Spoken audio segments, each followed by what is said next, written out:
Capítulo 14. Surpreendidos. A história de Maria e José.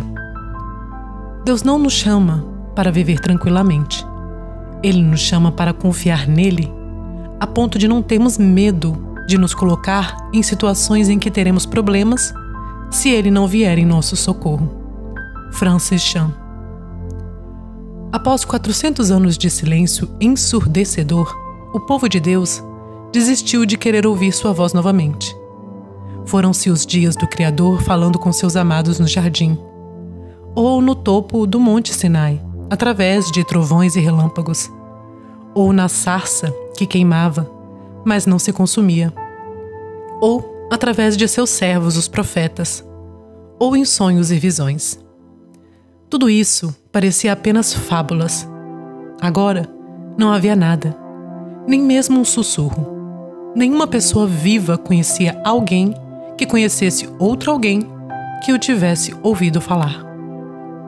Então, o que aconteceu com todas essas promessas de Deus de que a cabeça da serpente seria esmagada, o deserto seria transformado em pomar, todo opressor injusto seria julgado, que os pecados de seu povo seriam perdoados, os corações de pedra seriam transformados em corações de carne e eles se tornariam uma luz para as nações? E o que dizer de sua promessa de enviar o ungido, Isaías 61:1, um Messias que iria levar boas novas aos pobres, cuidar dos que estão com o coração quebrantado, anunciar liberdade aos cativos e libertação das trevas aos prisioneiros, para consolar todos os que andam tristes. Isaías 61:1 e 2. Tanto quanto o povo de Deus sabia, nada disso estava perto de acontecer. Pelo contrário, Roma reinava com punho de ferro. Doença e morte, opressão e engano deixavam as pessoas sem esperança e sem vida. E a religião, longe de fornecer orientação e conforto, havia se tornado institucionalizada, impotente e vazia. Teria o Deus da história esquecido completamente seu povo? Não. O cenário estava sendo preparado para o clímax de sua história. Mas quando chegou o tempo certo, o tempo determinado por Deus, ele enviou seu filho, nascido de mãe humana. Gálatas 4:4.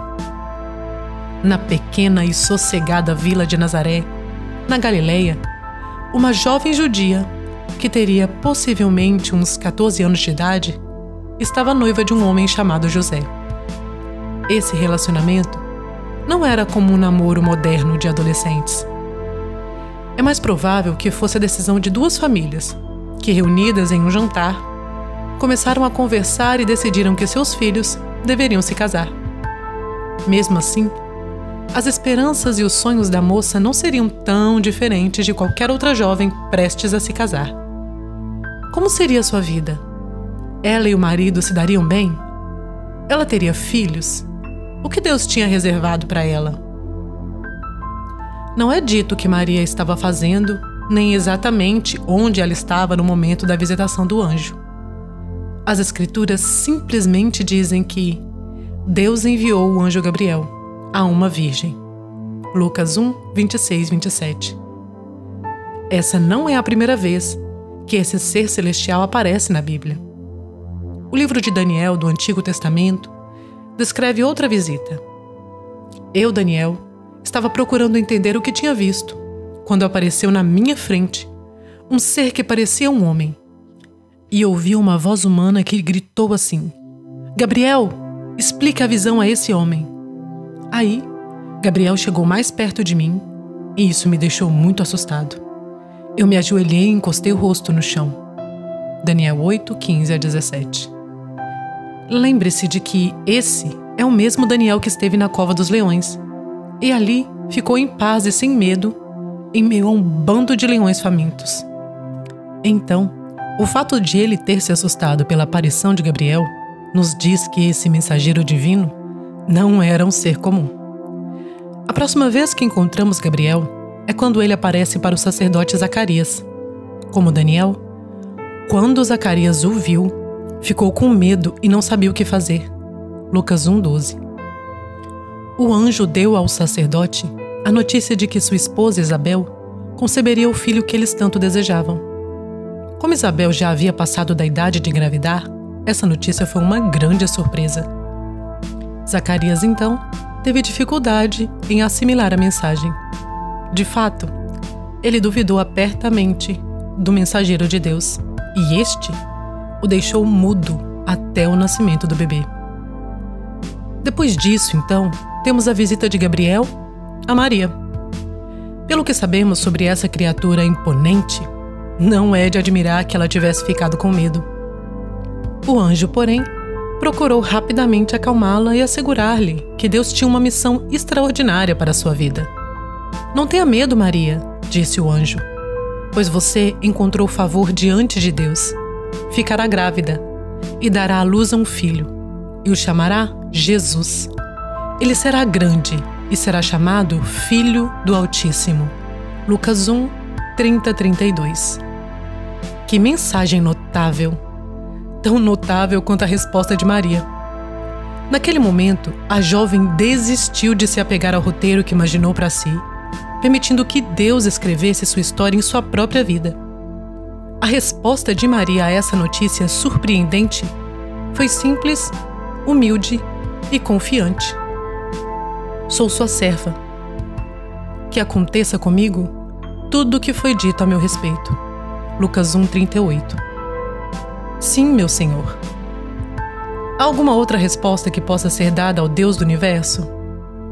Que resposta dar quando ele diz: quero que você seja parte do meu plano redentor na Terra? Quando ele pede que abandonemos nossos planos e sonhos pelo seu reino. Quando ele nos atribui uma tarefa muito além da nossa capacidade humana. Sim, Senhor. José, um simples carpinteiro, foi surpreendido pela notícia de que sua noiva Maria estava grávida. As Escrituras não revelam como José foi informado desse acontecimento embaraçoso, mas histórias e fofocas devem ter circulado rapidamente em uma vila pequena como Nazaré. Juntamente com essa informação que transtornou seu mundo, havia duas outras coisas que esse homem justo, Mateus 1:19, sabia com certeza. 1. Ele não era o pai do bebê que agora crescia no ventre de Maria. E 2. A lei era clara. Pela lei judaica, Maria poderia ser até executada se acusada de fornicação. Só podemos imaginar como José deve ter ficado arrasado, acreditando que sua esposa prometida havia estado com outro homem e que ele poderia perdê-la para sempre. É surpreendente que, em meio a tudo isso, José conseguisse dormir. Não sabemos quanto tempo levou até Gabriel aparecer a José em sonho, mas não surpreenderia que um Deus misericordioso agisse rapidamente para levar conforto e esclarecimento a esse homem humilde. Como os sonhos parecem tão reais, às vezes até mais que a vida cotidiana, podemos assumir que a aparência desse poderoso mensageiro do céu deve ter petrificado José. Porém, ao final, a mensagem do anjo deve tê-lo confortado profundamente. Não tenha medo. As primeiras palavras do anjo a José em Mateus 1:20, as mesmas palavras que ele disse anteriormente a Maria, visavam incentivar o pai terreno de Jesus a confiar no resultado da história que seu pai estava escrevendo. Não é essa a mensagem de Deus para nosso coração, quando somos confrontados com reviravoltas inesperadas em nossa própria história? Não tenha medo. A resposta de José à mensagem do anjo revela sua disposição. Quando José acordou, fez o que o anjo do Senhor havia mandado e casou com Maria. Mateus 1:24. Embora não pudesse entender o desenrolar dessa trama, nem como os obstáculos previstos seriam superados, ele levou Deus a sério e fez o que lhe fora ordenado. Não foi fácil para Maria e José aceitarem a narrativa que Deus escrevera para eles. Como qualquer futuro marido, José queria ser o primeiro da sua noiva. Ele queria ter filhos com ela e criar sua família, como as outras pessoas. Ele queria que não houvesse dúvida alguma sobre a pureza de sua esposa. No entanto, a história de Deus desafiou todos esses desejos, pelo menos no que diz respeito às aparências. Exigiu muito de José. Tomar Maria como esposa, quando todos provavelmente pensariam que ela havia dormido com outra pessoa. E como todas as futuras noivas, Maria certamente sonhara em começar a vida como esposa de José. Ela imaginou seus filhos brincando com os amigos nas tranquilas ruas de Nazaré. Agora, um manto de vergonha a cobriria. A história de Deus também mudou seus planos. Contudo, quando Deus visitou os dois para anunciar a mudança em seus planos, a resposta deles foi a mesma. Sim, Senhor. Embora o seu roteiro para a nossa vida seja totalmente diferente daquele que escreveríamos, ainda que não possamos ver como o Senhor fará isso, e mesmo que não saibamos como explicá-lo a mais ninguém, nós confiamos no Senhor. Logo após a visitação do anjo, Maria viajou para o sul, rumo à cidade em Judá, para visitar sua prima mais velha, Isabel, esposa de Zacarias, cujo mundo também havia sido abalado pelo anúncio de uma gravidez não só inesperada, mas também impossível. As duas mulheres encontraram, uma na outra, alguém que entendia o que era confiar em Deus em meio ao inexplicável. Quando as mulheres se viram, Maria ficou tão maravilhada e entusiasmada com tudo o que estava acontecendo que irrompeu em um poema de louvor. Hoje o conhecemos como Magnificat, por causa da palavra em latim, encontrada na primeira linha de sua canção. A minha alma engrandece ao Senhor e o meu espírito se alegra em Deus, meu Salvador. Lucas 1, 46-47. O Cântico de Maria inclui mais de uma dúzia de citações e alusões do Antigo Testamento.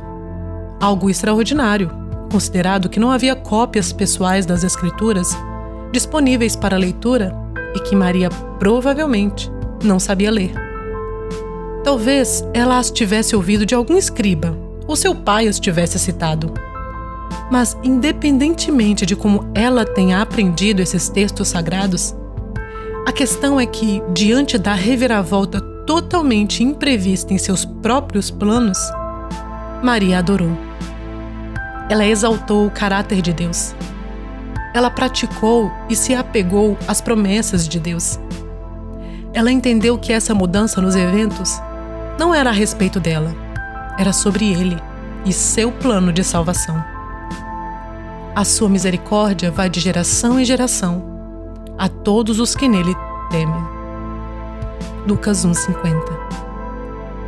Maria reconheceu que estava vivendo um nanomomento em um vasto esquema eterno, orquestrado e definido pelo próprio Deus. As promessas de Deus contidas na aliança eram o fio que conectava as vidas, antes insignificantes dela e de José, às gerações passadas e futuras. Olhando para trás, ela estava conectada com aqueles a quem essas promessas haviam sido feitas, e aqueles que creram em Deus mesmo sem verem o resultado de sua fé. Olhando para o futuro, ela seria um elo para o cumprimento das promessas de Deus por meio do Filho no seu ventre, para aqueles que creriam nele por gerações ainda por vir. Ele cumpriu as promessas que fez aos nossos antepassados e ajudou o povo de Israel, seu servo. Lembrou de mostrar a sua bondade a Abraão e a todos os seus descendentes para sempre. Lucas 1, 54-55.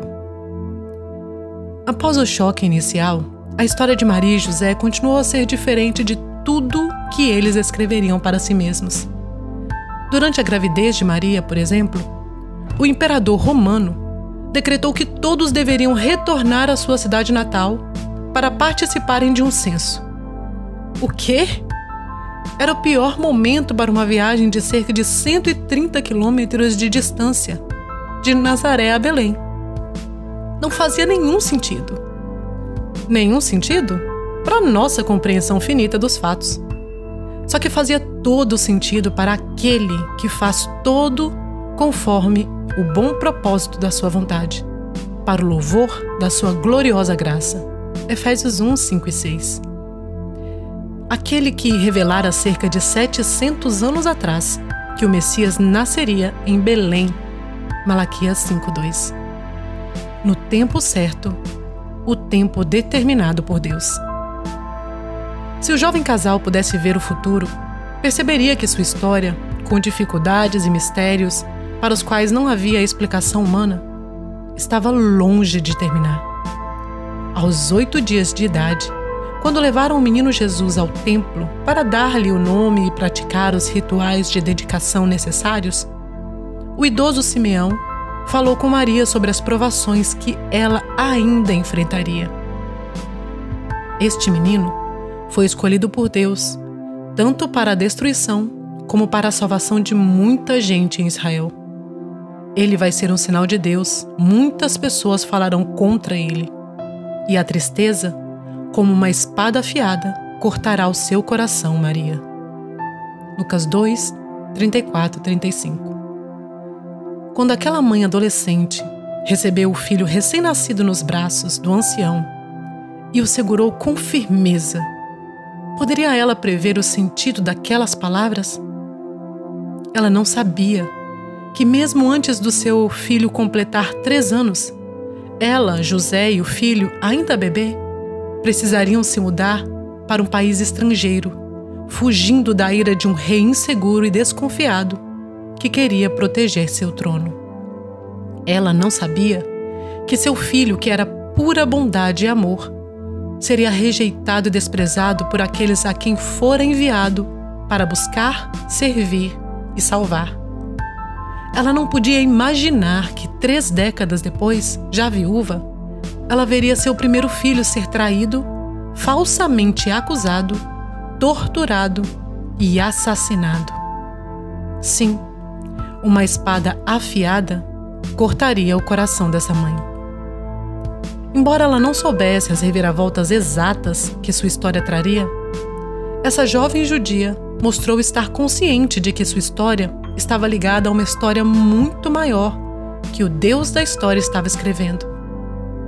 Quando o Espírito Santo veio sobre ela, Maria entendeu que não era ela a protagonista dessa história, que sua vida fazia parte de uma obra-prima literária que Deus estava escrevendo para demonstrar sua glória, para a salvação daqueles que creem e também para o julgamento daqueles que o rejeitam. Confiar e obedecer foram os verbos mais utilizados por Maria e José no desenrolar da história de Deus para a sua vida. Eles ouviram sua voz. Maria e José não tinham ideia, como nós também não temos, do que o futuro lhes traria. Mas a confiança deles naquele que é o Senhor do futuro era inabalável. Então, eles disseram sim. E ao obedecer, eles assumiram papéis centrais na história maior que Deus estava escrevendo. A história desse casal foi vivida nos limites da história humana. Até onde podiam ver, estando na antiga Nazaré, eles não tinham como perceber o que agora é nítido para nós: que o bebê nascido de Maria dividiria nosso calendário em AC e DC, e que a redenção ansiada pelo povo de Deus viria através dessa criança, que era Deus encarnado, o Deus Santo. As boas novas do Evangelho envoltas em carne humana, aquele que veio para redimir e reescrever a história.